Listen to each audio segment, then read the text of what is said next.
Imagine you've just run 26 miles through the rain. Your legs are gone. The tape is right there. And then suddenly, a man in a raincoat steps into your lane, spreads his arms, and sends you the wrong way. That actually happened on March 15th of this year, 2026, at the Chongqing Wanzhou Marathon, where leader Zheng Zhuli got blocked just meters before the finish. And the strangest part is, this story isn't even that rare. In marathon history, some of the biggest moments haven't come from the running itself. They've come from the people around it.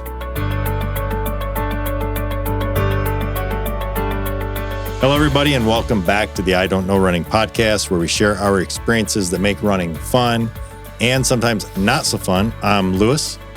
And I'm Mitch. Today, we want to talk about the weird final stretch of marathon racing, when officials, spectators, helpers, cheaters, chaos can matter almost as much as fitness.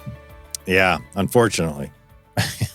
Unfortunately. Did you watch that finish? I did not. Well, I did see it after the fact. Yeah. Like, I went back and looked at it. It's fun to watch. So I would say I don't know if you haven't watched it or seen it, it's just interesting. It did not change the outcome, right? No, but they had him run back, so they could get pictures after they realized their mistake. Yeah. So what happened is, as mentioned in the opener, I'm not going to try to repronounce some of these names, but we'll just say Zheng. I think that's his first name. Sheng was leading the Chongqing Wanzhou Marathon when an official in a raincoat stepped in front of him near the finish and diverted him toward the half marathon chute. Organizers said the official misread his bib because his glasses were wet from the rain, and it was a super rainy race. Mm-hmm. After the confusion, Zheng was guided back from the finish and even posed for a commemorative finish photo. The official was suspended for 1 year, and Zheng later said the abrupt stop caused a tibialis anterior strain.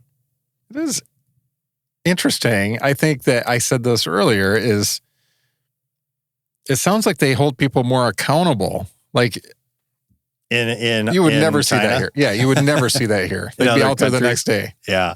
Yeah. Whoops. Oop.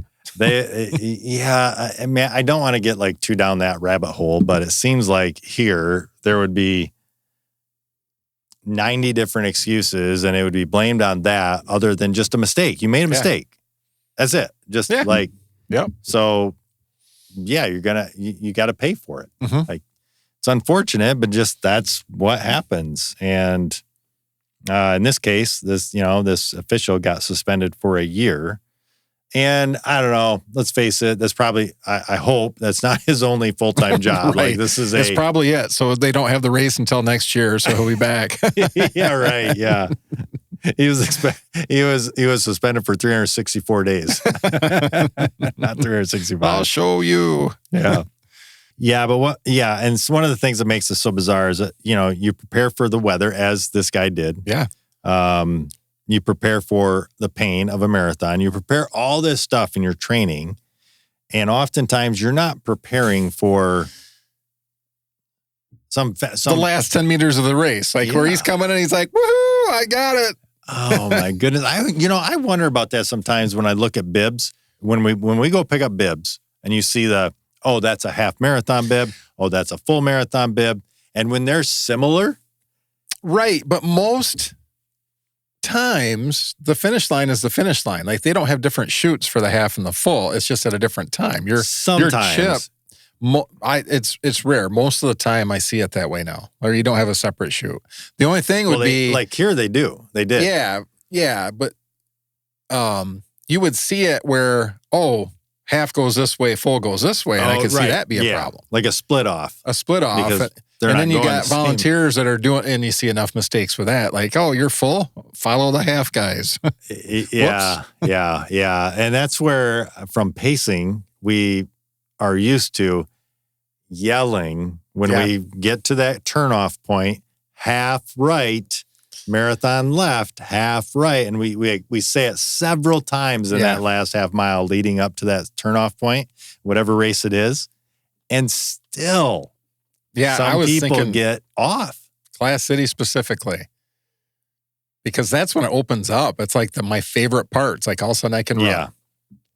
But there's a lot of space after that. So so a couple things here on this particular one.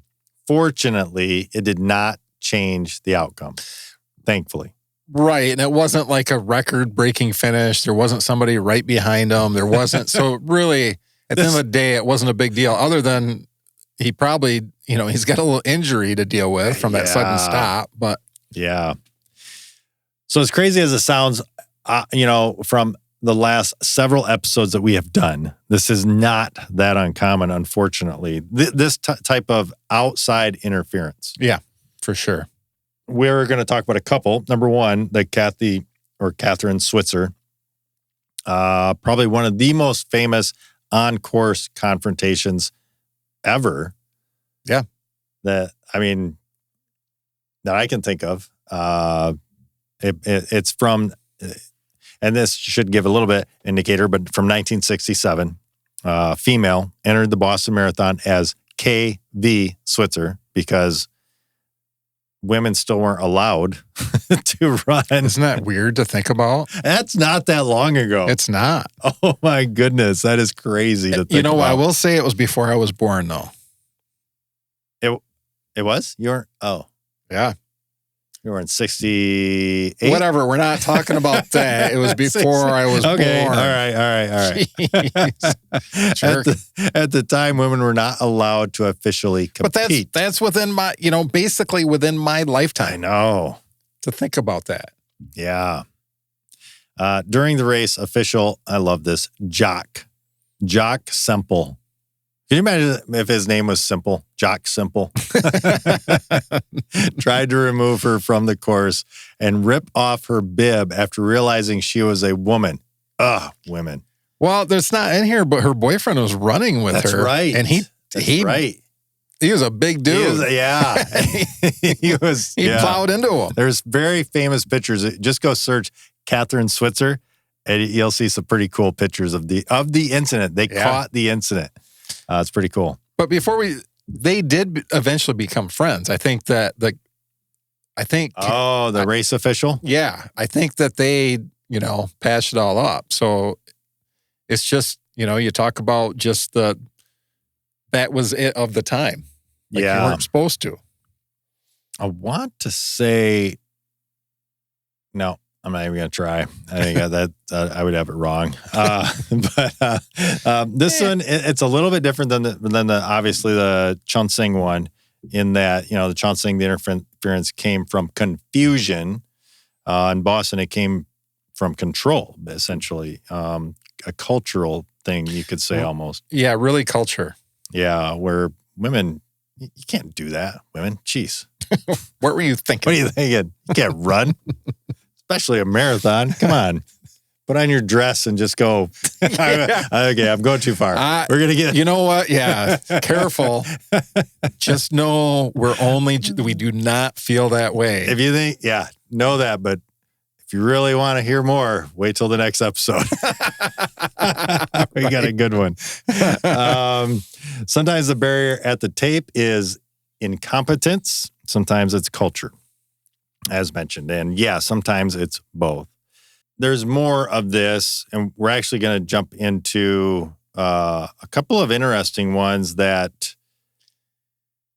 Yeah, we were going to pick one of these. I think they're both interesting. It's worth mentioning both. Yeah. Because we talked about the 1908 Olympic Marathon already.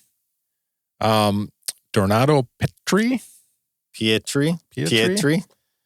But collapsed repeatedly near the finish. He reached the stadium first, but collapsed repeatedly near the finish. Yeah. And officials actually helped him across the finish line. And then he was disqualified because of that assistance. I still crack up about that marathon. Yeah. How bad it was. Think about that. If you haven't heard our podcast on it, go check out our podcast on it. It's not even that many weeks ago. But even if you don't, go look up the 1908 Olympic Marathon and read the story of it. There's a really good video. It's called like Bluebird video or Bluebird something on YouTube. Talks about it, and it is hilarious because it talks about all the disaster that is this marathon. But you talk about all that disaster, and then you go to this. This guy shows up first to the stadium. He's going around. He collapses several times. Officials help him across the finish line. Oh, he gets disqualified. Oh, here comes second. Well, now potentially first. He goes across, accepts the award. Oh wait, no, I'm sorry. Yeah, I got in a vehicle and got. I got a ride. Like that running stuff sucks. You see what happened to him? Goodness. Oh my goodness. Who's the smart one? This is the 1908 Olympic Marathon. The next one is Callum Hawkins from 2018 Commonwealth Games. Callum Hawkins collapsed while leading the marathon in extreme heat. The controversy afterward actually centered on how long officials waited before stepping in, partly because of confusion over when assistance would affect the race outcome. Later, commentary from athletic officials said that the idea that they could not help him at all was not correct. So that still offers a lot of confusion even now, because now you even look at any race where they go out.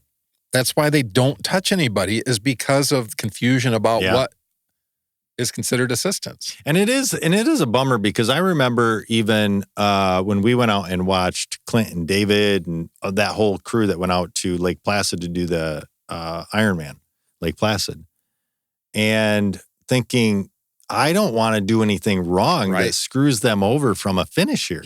Because there's a lot of stuff. We've had multiple episodes lately talking about some of that stuff, like whether you can use your camera or not. There's so many rules. Don't do that. But you kind of get caught. Like even when we go to Western states, like, hey, don't help outside of here. Yeah. If you do, you could disqualify your runner. So we're hypersensitive about any of that stuff. So I think the rules need to be clear. Yeah. And especially when you're helping somebody, I guess at that point, if you're about to, go to a hospital, it might be That's the time to step in, and probably. Right. Probably, yeah. In endurance sports, help sounds simple, but until it isn't. The second someone steps in, compassion, and I like this. This is really good. The second someone steps in, compassion and competition start pulling in different directions. That's a really good statement. I love those finishes where somebody's actually running in together and they could finish their race and they actually stop and help somebody or wait for them. Yeah. And then there's the other side of the marathon weirdness, the people who weren't helped at all. They just found a completely different way to get to the finish. And there's that. Well, this is another one. We don't necessarily have to go through this. Rosie Ruiz. We talked about that. We talked about this before. Last week. To win the Boston Marathon, the women's race. I took the subway. My bad. Another one. So we don't have to, it's just a reminder. We don't have to say much about that. But the next one is interesting. Mm-hmm. I can't say that name. Chen Bangjiang, something like that. So this is a race in China. And I remember this when and you said you didn't this happening. I remember a news. I love it. Wildly nicknamed Uncle Chen. So we'll go with Uncle Chen. We can do that. I think that's way easier. That's why. I'm just bad at pronunciations. Went viral after finishing the 22 Xin Angjian marathon. Well, there's a marathon there. Anyway. A marathon. A Chinese marathon. He ran at 3:28 while smoking during the race. He was basically... You said he was chain smoking. Chain smoking the whole way. Oh, my goodness. And then he tried to do it again in 2024, and they actually disqualified him because there's no smoking on the course. That one... The only thing that I would say, I guess I can understand the saying you can't do it because it would potentially negatively affect those around you. Yeah, I don't want to smell it when I'm trying to run. Yeah. It's funny. It's hilarious. I have a buddy years ago did the Disney Marathon, and he's a smoker. He wanted to do a marathon, but he's a smoker, and he ended up never stopping smoking. He ended up having a cigarette at like mile 20 or something like that, and a beer at mile 23 or something like that, and then went on to finish the marathon. So it's another level. Yeah. So yeah, running 26.2 miles is hard enough. Doing it while smoking should not make you more memorable than half the podium. But anyway, it's hard enough. So yeah, the next one and the next few that we're going to talk about are really, we've already discussed these as well, but just reminders. LA Marathon, the debacle that was again outside influence. I believe that was more a spectator causing an issue. Yeah, and specifically because we talked about a couple things on the LA Marathon. There was the 18-mile finish, as well as the finish line, because there was two things. Oh my gosh, yeah. So it was the finish line, and I really believe. What was the number? You sent me the number of people. Yeah, that took that. Or maybe I saw it somewhere. I think you saw it. I don't know. I should have got that because we were gonna do an update on that, but it was less than 0.01 seconds at the finish line, based on a spectator. Basically caused that because, like the initial, and he got beat. In the initial stories, they kind of said, "Oh, wrong way." He was led the wrong way, and it's a typical thing at the end of a race. Yeah. So that's not what it was. But no. I think it's more time spectators than anything else, for sure. So yeah, tell us what is the weirdest thing that you've ever seen in a race or on a long run, even, because there's a lot of weirdness on those. Someone going the wrong way, bizarre fuel, or aid station food, which we've talked about that before. Some wild costumes, clown costumes. I've only dressed as a clown 3 different times for a race. For GR. Yeah. One during the clown. The thing in Michigan. Yeah. What was that? I tamed it down then. Yeah, because somebody was dressing up as a clown and just showing up at places, and it was freaking people out. Spooky, weird. People were freaked out, so we're like, should we do this still? Didn't you have a couple of people during those that you really kind of freaked out? Unfortunately. I have learned that it's a real phobia, that people are really actually afraid of clowns, and somebody really freaked out at an aid station. I kind of felt bad. Yeah. There's a real thing there. Yeah. But yeah, tell us what are some weird things that you have seen on the course. Marathons are supposed to be simple, run the course, cross the line. But again and again, as we have pointed out several times recently, the strangest part of a story ends up being the people standing around it. Or in this case, the official who steps in. Tell us your interesting stories. And that is going to wrap up this episode of the I Don't Know Running podcast. Be sure to tune in next time as we share more about what we just don't know. Until then, happy running.